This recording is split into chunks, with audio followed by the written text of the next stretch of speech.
Hi friends, நம்ம bubbly தோட்டத்துக்கு வந்துக்கிறோம். வாங்க சுற்றி காட்டுறோம். மேடம், நீங்கள் இதை எவ்வளோ நாளாக விவசாயம் பண்ணுறீங்க? எத்தனை வருஷமாக வச்சுருக்கீங்க மேடம்? அதான் ஒரு 4 வருஷம் 3 வருஷமா வந்து. அப்படிங்களா? இது நீங்களே முளைய வச்சதா எப்படி? இது தானாக வளர்ந்ததா? நானே தான் முளைய வச்சேன். Okay okay. கையில் என்ன மேடம் அது பூச்சி கீச்சி வந்தால் தட்டுறதுக்கா? இந்த ட்ரெஸ்ஸு போட்டு தான் விவசாயம் பண்ணுவீங்களா மேடம்? காட்டுங்க. Okay okay okay. ஃபங்க்ஷன் போயிட்டு வந்தோம். என்ன ஃபங்க்ஷனு? அதான் தெரியலையா? சரி, நல்லா சொல். எது இந்த பப்ளி பழம் எங்கேம்மா வைப்பீங்க, சேல் பண்ணுவீங்க? ம்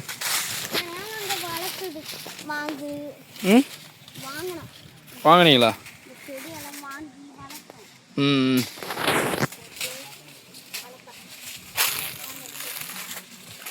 போயினே இருந்தீங்கன்னா இப்படி தான் ஏதாவது சொன்னால் தான் தெரியும். பப்ளி பழம் இப்படி காய்க்கும். இதை என்ன பண்ணணும் அந்த பப்ளி பழம்? நல்லா இதில் பேசுமா, இதை பார்த்து சொல்லுங்கள். புரியல. இந்த பப்ளி பழம் என்ன பண்ணணும்? ம் நீங்கள் எங்கே விற்பீங்க இதை? புரியல. தண்ணி பாசுவீங்களா? எத்தனை நாளைக்கு ஒரு டைம் வைப்பீங்க? இல்லை, எத்தனை நாளைக்கு ஒரு டைமு பண்ணுவீங்கன்னு கேட்குறேன். ம் எவ்வளோ ஒரு காய் எவ்வளோ போகுதுமா? 50 ரூபாயா? ம் சரி.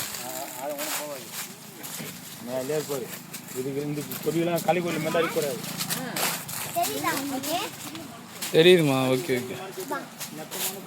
உங்கள் விவசாயி யார்? விவசாயி நீ பாப்பா கூட. இவர் தான் விவசாயி, ஓடுறான் கூட.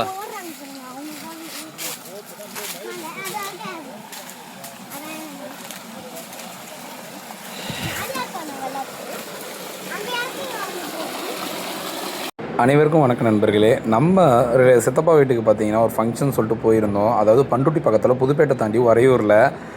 சித்தப்பா அவங்க கொல்லியில் பார்த்தீங்கன்னா பப்பாளி மரம் போட்டு இருந்தார். செம்மையாக இருந்தது பார்க்குறதுக்கே. நம்ம இந்த மாதிரி ஒரு கொல்லி இது வரையும் பார்த்ததே கிடையாது. நம்ம ஏரியாலாம் பப்பாளி தோட்டம்லாம் கிடையாது. சரிடா வாடா 2 காய் பறித்து தரேன்னு சொல்லிட்டு கூப்பிட்டு போனார். அங்கே போனோடனே பார்க்கும்போதே அழகாக இருந்தது. அப்புறம் உரம் வைக்கிறத பற்றி அவர் இந்த நிலத்தில் எவ்வளோ கஷ்டப்படுறாருன்னு சொல்லிட்டு அதை பற்றி நம்மகிட்ட சொல்லியிருந்தார். உண்மையாகவே ரொம்ப கஷ்டம்தான் போலங்க பயிர் வைக்கிறது. பாப்பாலாம் செம்ம என்ஜாய்மெண்ட் பண்ணாங்க அங்கே போயிட்டு. அப்புறம் சித்தப்பா பயிர் வைக்கிறத பற்றி சொல்லியிருந்தார். ரொம்ப கஷ்டம் போலங்க. அதுக்கு மண் அணைச்சி விடணுமா. பப்பாளி மரம்னாலே ரொம்ப சாஃப்டாக இருக்குல்ல, அதை பற்றி சொல்லியிருந்தார். லைட்டாக காற்று அடித்தாலும் விழுந்துருண்டா, ரொம்ப கஷ்டப்பட்டு தான் பார்த்துக்கணும். வேறு ஏதாவது பண்ணி நோண்டி வச்சிரும், அந்த மாதிரிலாம் சொல்லிட்டு சொல்லியிருந்தார். அப்புறம் உரம் வைக்கிறத பற்றி இவ்வளோ செலவு, இவ்வளோ உரம் வாங்கிடுவேன், பில்லுலாம் எடுத்து காமிச்சிருந்தார். அப்புறம் நமக்காக மோட்டர்லாம் போட்டுவிட்டு கிளப்பி ஜாலியாக பாப்பாலாம் விளையாட்டு இருந்தாங்க. பார்க்குறதுக்கே ஜாலியாக இருந்தது. நீங்களும் இந்த மாதிரி வயல்வெளிக்கெலாம் எங்கே போயிருக்கீங்களா? இல்லை நம்ம ஏரியாவில் என்ன விலைன்ற மாதிரி சொல்லுங்கள். நம்ம ஏரியாவில் பார்த்தீங்கன்னா மேக்ஸிமம் கரும்பு தான். உறையூர் பக்கம் போனீங்கன்னா கொய்யாக்கா. பட் சித்தப்பா இங்கே பார்த்தீங்கன்னா பப்பாளி போட்டிருந்தார். பப்பாளினால எனக்கு ரொம்ப பிடிக்கும். உங்களுக்கு பிடிக்குமான்னு சொல்லிட்டு நீங்கள் கமெண்ட் பண்ணுங்கள். பாப்பாலாம் செம்ம என்ஜாய்மெண்ட் பண்ணாங்க. இது தாங்க நமக்கு ஒரு பீஸ்ஃபுல்லாக இருக்கும்ல லைஃப். இந்த மாதிரி கொல்லி வெயிலாம் இருந்ததுன்னா. நமக்கெல்லாம் கொல்லி இல்லைன்னு சொல்லிட்டு விசனப்படுறேன். வெறும் வீடு மட்டும்தான் இருக்குது. கொல்லி இருந்ததுன்னா நம்ம எப்போ வேணால் போகலாம், ஒரு பயிர் வைக்கலாம், ஒரு ஃபேமிலியாக ஜாலியாக என்ஜாய்மெண்ட் பண்ணலாம்ல. அதெல்லாம் இல்லை. பாப்பா தாங்க தண்ணி திறந்த உடனே தண்ணினா பாப்பாவுக்கு ரொம்ப பிடிக்கும். அதனால் அது என்ஜாய்மெண்ட் பண்ணிகிட்டு இருந்தது. அப்புறம் சித்தப்பா எங்களுக்கு பார்த்தீங்கன்னா காய் பறித்து கொடுத்துட்டு இருந்தார். ஒரு 4-5 காய் எடுத்துகிட்டு வந்தோம். வரும்போது ஊர்லேருந்து வரும்போது பறித்து கொடுத்தாரு. அப்படியே அதுக்கு ஆப்போசிட்டில் கொய்யாக்கா.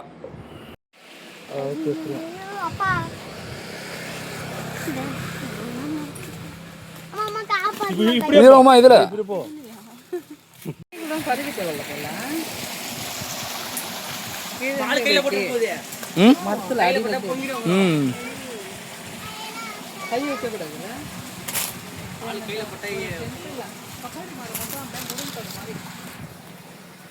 ஆமாம் ஆமாம் சார். ஒரு காற்று கீத்த அடிச்சா அவ்வளோதான். இது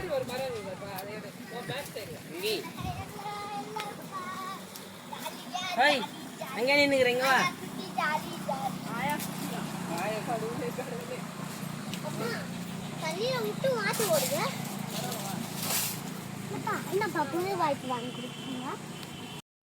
அப்புறம் தண்ணி தங்க எடுத்துக்கிச்சு. சரி போயிட்டு கொஞ்சம் தண்ணி குடிக்கலாம்னு சொல்லிட்டு போயிட்டு நம்மளும் அதில் கையை அந்த இது மாதிரி வச்ச பைப் மாதிரி தண்ணி வந்துடும். அப்படியே அந்த தண்ணியை நம்ம குடிச்சிட்டு ஒரு பார்க்குறதுக்கே ஒரு அழகாக இருந்ததுங்க. நம்ம ஜாலியாக விளையாடிட்டு அதான் நம்ம ஒரு கிராமத்தில் இருந்தோன்னா அழகாக பீஸ்ஃபுல்லாக இருக்கும். நம்ம ஏரியாவில் இருக்கிறதெல்லாம் அழித்து பிளாட்டு போட்டாங்க.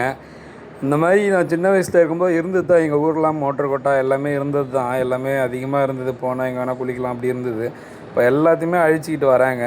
ஒரு 90% அழிஞ்சிருச்சு எங்கள் ஊரில். இந்த மோட்டர் கொட்டா அந்த இதெல்லாம் அதிகமாக கரும்பு போடுவாங்க நம்ம சைடில். இங்கே போனீங்கன்னா சாப்பிட்ற ஐட்டம் தான். கொய்யாக்காய் சாப்பிட்லாம், பப்பாளி பழம் சாப்பிட்லாம், பசி ஆறிடும் அந்த மாதிரி இருந்தது இங்கே. நம்ம தம்பி சித்தப்பா பையன் நம்ம தம்பி கூட ஜாலியாக விளையாட்டு அப்படியே கொய்யாக்காய்லாம் சாப்பிட்டாங்க. அப்படியே பறித்து நம்ம பழமாக இருந்தால் கூட அப்படியே சாப்பிட்டுக்க வேண்டியதாங்க. அவங்க இதுக்கு கிரேடு மாதிரி ஏற்றிடுவாங்க வெளியே. ஸோ ஹாப்பியாக தான் இருந்தது.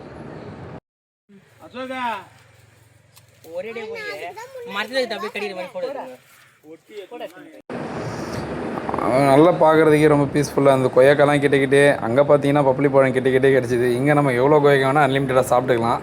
ஏன்னா நம்ம கொல்லி மாதிரி தான் நம்ம சித்தப்பா கொல்லி. அப்படியும் போயிட்டு நல்லா உள்ளே இங்கே மட்டும்தான் நினச்சோம். அப்புறம் உள்ளே போக போக போக நல்லா ஒரு எத்தனையோ சொன்னாப்புல அவ்வளோ தூரத்துக்கு கொய்யாக்காய் தோப்பு தான் இருந்தது. இந்த சைடில் மட்டும்தான் கரும்பு. இன்னும் உள்ளே போயிட்டு பின்னாடி போனால் நம்ம ஃபுல்லாகவே இது கொய்யாக்காய் தான் இருந்தது. அப்புறம் ஃபுல்லாகவே இங்கே தான் சுற்றிட்டு இருந்தோம். சரி அப்படியே கொய்யாக்காய் வீட்டுக்கு தேவையானதெல்லாம் ஒரு பையில் வச்சு பறித்து எடுத்துக்கிட்டு நம்ம அப்புறம் கிளம்ப ஆரம்பிச்சிட்டோம். சரி இப்போ டைம் ஆக சொல்லிட்டு வீட்டில் சொல்லிட்டு இருந்தேன் டைம் ஆகுது கிளம்பிடலான்னு சொல்லிட்டு. சரி அப்புறம் தேவையான கொய்யாக்காய் உள்ளே போய்கிட்டே இருக்குது கொல்லி வேறு. சரி அப்புறம் சித்தப்பா வந்தார். பறிச்சு கடை எவ்வளோ வேணும்னா தேவையை பறிச்சுன்னு போவேன், நான் காயாக பறிச்சிடாத கொஞ்சம் பார்த்து பதமாக பறின்ற மாதிரி சொல்லிட்டு இருந்தார். கொஞ்சம் கவனமாக இருக்கணும். பாம்பு கிம்பு எதாவது இருக்குமான்றது தெரியல, இருக்கும். பட் கவனமாக செய்யணும். விவசாயன்றது சாதாரண விஷயம் இல்லை. கிரேடில் பறித்து வச்சுருக்காங்க பாருங்கள். அந்த மாதிரி பறித்து கிரேடு ஃபுல் பண்ணுறாங்க. ஃபுல் பண்ணி நிறைய ஃபில் ஆச்சுன்னா ஒரு 5-10 கிரேடு வந்தோன்னா அதை வந்து லாரியில் ஏற்றிடுறாங்க. கிரேடு வந்து பண்ருட்டிக்கு போய்ட்டு பண்ருட்டி வந்து சென்னைக்கு போய்டும் பிறகு. வேறு ஒன்றும் இல்லைங்க. நமக்கு இந்த மாதிரி ஒரு ஆசையாக இருக்குது. நீங்களும் நம்ம ஏரியாவில் என்ன விளையுது, உங்கள் ஏரியாவில் என்னென்ன போடுவீங்க, எதுவாக இருந்தாலும் சொல்லுங்கள். நம்ம ஏரியாவில் மேக்ஸிமம் விளையிறது தான். அதே பண்ருட்டிக்கு அந்த பக்கம் பார்த்தீங்கன்னா பலாப்பழம், முந்திரி பழம், மாம்பழம்லாம் நல்லாவே கிடைக்கும். பண்ருட்டிக்கு வந்தீங்கன்னா முந்திரிலாம் பழம்லாம் அந்த சீசனில் ஒரு 2 மந்த்து தான் காய்க்கும். அதையும் அப்படியே நம்ம பறித்து போகிற வழியிலே உப்பு லைட்டாக இருந்தால் போதுங்க, அப்படியே பறித்து அங்கே உப்பு போட்டு சாப்பிட்டா அது ஒரு டேஸ்ட்டுங்க. முந்திரி பழம், கொய்யாப்பழம்லாம் ரேட்டு அதிகமாக வைக்கிது. இங்கே வந்தீங்கன்னா கொட்டி கிடைக்குதுங்க சித்தப்பா வீட்டுக்கு. ஸோ அதனால் வந்தீங்கன்னா மறக்காமல் சொல்லுங்கள், நம்ம கொய்யாக்காய் பறித்து கொடுத்து அனுப்புகிறோம். உங்களுக்கும் நீங்களும் என்ஜாய் பண்ணலாம். ஒரு இந்த மாதிரி ஒரு வாழ்க்கை தாங்க வாழணும். நல்ல ஒரு கிராமத்தில் பீஸ்ஃபுல்லாக எந்த ஒரு பிரச்சனையும் கிடையாது. இல்லை நம்ம வயலை பார்த்துக்கிட்டு கொல்லியை பார்த்துக்கிட்டு பறிச்சுக்கிட்டு. அம்மாவும் கொஞ்சம் பறித்தாங்க. எல்லோரும் பூந்து பறித்தது தான். ஒரு சிலதெல்லாம் காஞ்சி இருந்தது, அது என்னன்னு தெரில. சின்னதுலேயே இதை பாருங்களேன், காஞ்சி இருந்தது. விவசாயம் பண்ணுறது சாதாரண விஷயம் இல்லை போலக்கு. பயங்கரமான கஷ்டம். இந்த உரம் போடுறது, மருந்து வைக்கிறது, புல்லு பிடுங்கிறது ரொம்ப கஷ்டமாக இருந்தது. ஸோ மறக்காமல் நம்ம சேனலை எப்போ ஃபஸ்ட் டைம் வரீங்கன்னா சப்ஸ்கிரைப் பண்ணிவிடுங்க, லைக் பண்ணிவிடுங்க, உங்கள் ஃப்ரெண்ட்ஸுக்கும் ஷேர் பண்ணிவிடுங்க. சரிங்களா? நன்றி, வணக்கம்.